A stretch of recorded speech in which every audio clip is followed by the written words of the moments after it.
again. And Brooklyn's got a better record when he doesn't play again. And Boston now is way better without him. Y'all kept telling me it was a Kyrie thing. Kyrie's career borders on bust as a number one pick if you take the LeBron years out. People were saying before LeBron got there, uncoachable, always hurt, nobody likes him. LeBron left, all that stuff come back. Nobody likes him, uncoachable, doesn't win, and he's hurt again. As a number one pick, Kyrie's career, take LeBron out, he's just gifted like the rest of this league. You can't get to this league without being gifted. You just can't get it. I mean, I've gone to events that have had baseball players and hockey players and basketball players, NBA players, and NFL players. NBA players just look different. The length, the size.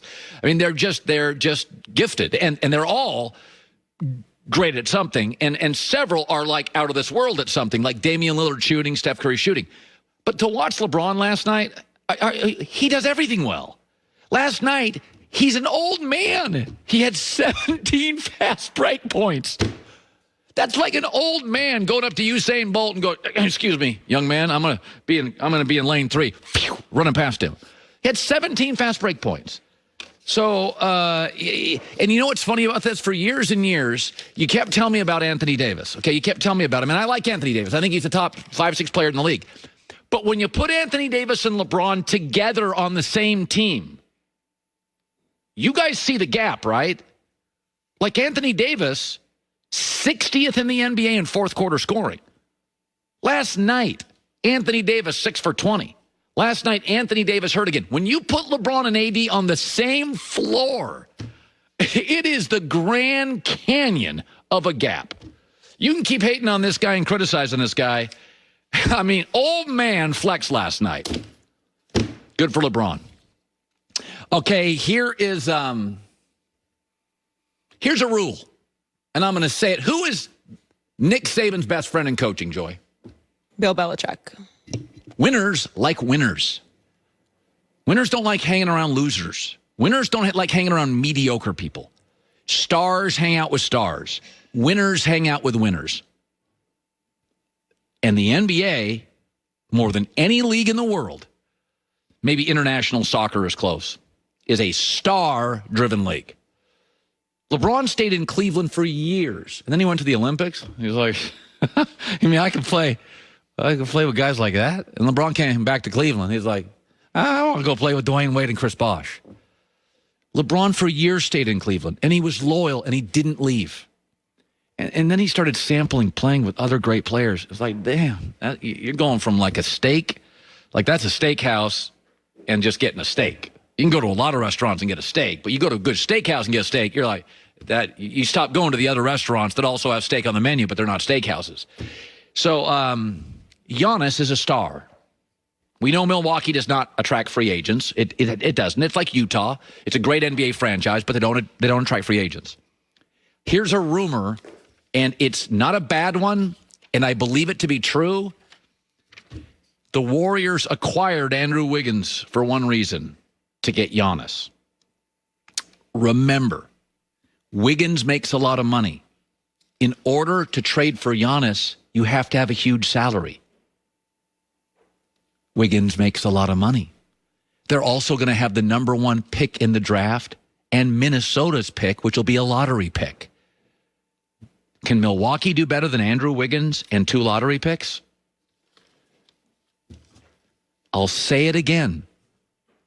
The key to this league, because this would change the league if he goes to Golden State. It will change the league. You thought Durant and the Warriors were good.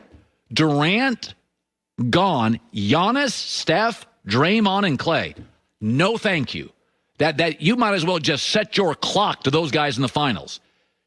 If Chris Middleton for Milwaukee does what he did last year in the playoffs and shrinks, Giannis is gone. Winners want to hang out with winners. Stars want to hang out with stars. Belichick and Saban. Belichick has to go to college to find a guy he wants to hang out with. Saban's got to go to the pros to find a guy he wants to talk to. Winners hang out with winners. Last year, Chris Middleton, in that series against Toronto, had one game over 14 points. We know about the NBA. The refs, Joy and I talk about this, the refs swallow the whistle. The refs don't want to get in the way of the series.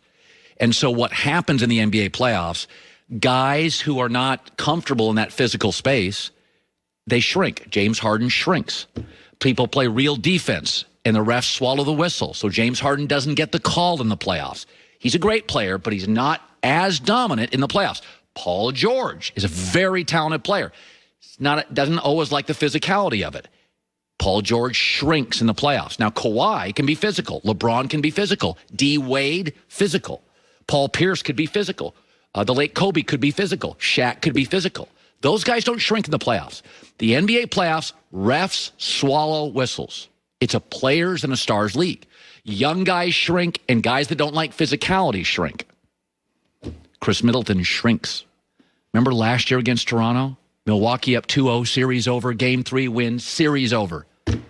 Chris Middleton was 3 for 16. Evaporated. Folks, that happens again. Giannis is out. Stars hang with stars. Winners hang with winners. He's not sticking around in Milwaukee with Chris Middleton, who's a nice kid and a 20-a-night regular season player. But you get to the postseason. Boston plays defense and gets physical. Toronto plays defense and gets physical. Okay, Philadelphia's got size and can be physical. Get ready for it, Milwaukee. This rumor, Golden State can offer perhaps the number 1 pick, another lottery pick, and Andrew Wiggins' salary matches up. And right now, never forget this. This is why, and this will change the league. Giannis will go from Chris Middleton's my number 2 to Steph is my number 2, Clay is my number 3, and Draymond is my number 4. That is a 5-year dynasty. That is, you don't want any part of that. That would go down as potentially, that would rival Phil Jackson, Michael Jordan, Scottie Pippen's Bulls. That one you'd be like, okay, they shoot better than the Bulls, they're better inside than the Bulls, and they got a great coach. That would be an all-time team. And Giannis knows it. And don't kid yourself. The timing is perfect. Think about this. LeBron has left the East. This is why Milwaukee has to win now. They have to win the East. LeBron left the East. Kawhi left the East. The Sixers are gifted but dysfunctional. KD this year is hurt. This is the year. Middleton shrinks. Giannis would be out of his mind not to sign an extension. He'd be out of his mind. He's a smart kid. And by the way, he's done everything you've asked of him in Milwaukee. Don't blame him. He's done everything. And maybe I'm wrong. Maybe he just signs an extension tomorrow to put these things to rest. But Milwaukee does not attract free agents. And if I can go from Chris Middleton's my 2 to Steph, and then Clay and Draymond, I'm going 74 and 8. What's 74 plus 8 is 60, 82. Yes, that's my record. So I think this story is real. I think the window is now. If Milwaukee cannot win the East with KD out, LeBron, Kawhi out, Sixers talented but dysfunctional, you can't win it this year. It's not getting easier. All those good Celtic players, Jason Tatum's 21. You got Jaylen Brown. They're all getting better. Jason Tatum has made a huge leap this year from year 1 to year 2. I mean, he is a top 7 player in the league. That kid can put it on the deck. He can shoot. He can score. He can drive. Jason Tatum now, he's not getting worse. He is going to be a star for a decade. Jaylen Brown now. Kyrie's gone, giving you 20. These young Celtics are only getting better. And they draft like you know what. So and they have picks. I am so fired up today. You definitely are. Okay, coming up next.